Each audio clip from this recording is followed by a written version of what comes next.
Запознайте се с Емона Иванова. Емона е състезател по парабадминтон.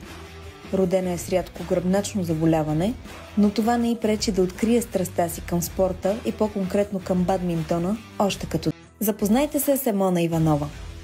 Емона е състезател по парабадминтон.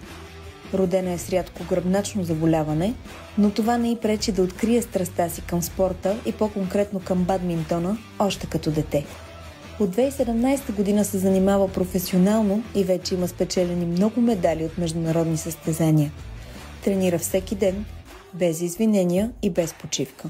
Мечтае и за следващите параолимпийски игри. Но най-амбициозната й цел е да създаде клуб и зала, където да предава знанието и вярата си нататък. РСМ-БГ е до нея в този път, защото вярваме, че истинската сила не се измерва само в победи, а и в духа, с който ги постигаш. Нека я опознаем още по-добре. Зад силата й се крие усмивка. Ето и няколко бързи въпроса към Емона. Кое е първото нещо, което си помисли, когато хвана ракетата за бадминтон за първи път?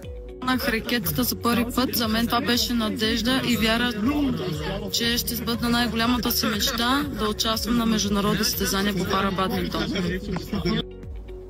Кой е най-големият урок, който ти е дал спортът до сега? Най-големият урок, който научих аз е, че никога не трябва да се отказвам, въпреки и трудностите, които ми е предоставил и спорта, и живота.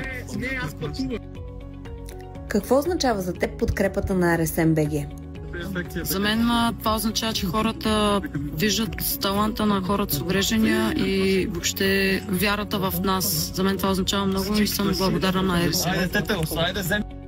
Какво би казала на някой, който се колебае дали да започне да спортува?